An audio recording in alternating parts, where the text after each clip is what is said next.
శ్రీ గురుభ్యో నమః.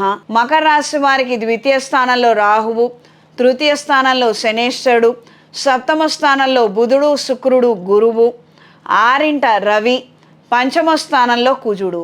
చేయాలన్న పట్టుదల మరింతగా పెరుగుతుంది. ఏదో ఒకటి జీవితంలో సాధించాలి, మనకంటూ ఒక గుర్తింపు అనేది ఉండాలి, మన కుటుంబానికి మనం అండగా ఉండాలి నా ఆలోచనలు మరింతగా పెరుగుతాయి. కొన్ని వ్యవహారాలలో మధ్యవర్తుల్ని నమ్ముతారు, వాళ్ళ ద్వారా పనులు చేయించుకోవాలన్న ఆలోచనలు ఉంటాయి. కానీ అవి ఎంతకీ ముందుకి సాగక మీరు ఇబ్బంది పడే అవకాశం ఉంటుంది.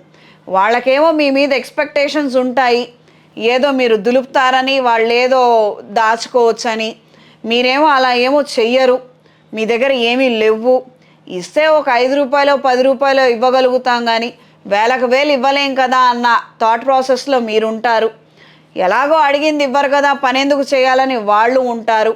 ఈ విధమైనటువంటి అంశాలలో మాత్రము కాస్తంత తెలిసిన వాళ్ళ ప్రమేయం ఉంటే మంచిది. దాని వలన మీకు మంచి జరిగే అవకాశం ఉంటుంది. ఇది గ్రహించుకొని మెలగండి. దూర ప్రయాణాలు అనుకూలంగా ఉంటాయి. బంధువుల తరపు నుండి లేదా స్నేహితుల నుండి ఆహ్వానాలను అందుకుంటారు. శుభ పరిణామాలు ఏర్పడతాయి. శుభ కార్యక్రమాలకు సంబంధించి చర్చలు, ఇతర వ్యవహారాలలో పాల్గొంటారు. అందరితోనూ సఖ్యతగా మీరు మెలగగలుగుతారు. ఇది ఒకందుకు మీకు మంచి చేసే అవకాశం ఉంటుంది.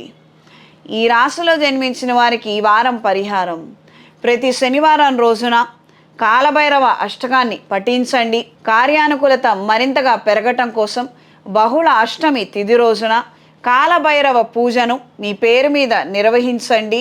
తద్వారా మంచి జరుగుతుంది. మెడలో కాలభైరవ రూపుని ధరించండి. ఈ రాశిలో జన్మించిన స్త్రీలకు, ఈవెంట్ మేనేజర్లుగా ఉన్నవారికి కాలం అనుకూలంగా ఉంటుంది. ఇండివిజువల్గా, ఇండిపెండెంట్గా ప్రాక్టీసెస్ చేసేవారికి, అంటే హోమియోపతి డాక్టర్లు కావచ్చు, ఎలోపతి డాక్టర్లు, లాయర్లు, లేదా ఏదైనా ఫ్రీలాన్సర్గా పనిచేసే వారికి కాలం అనుకూలంగా ఉంటుంది. ఉపాధి అవకాశాలు మరింతగా పెరుగుతాయి. మిమ్మల్ని ఉద్దేశించి మంచిగా మాట్లాడే వారి సంఖ్య గణనీయంగా పెరుగుతుంది. ఇది మీ మానసిక సంతోషానికి కారణమవుతుంది. ఈ రాశిలో జన్మించిన వారికి ఈ వారం కలిసొచ్చే రంగు ఎరుపు, కలిసొచ్చే దిక్కు పడమర, కలిసొచ్చే సంఖ్య 3.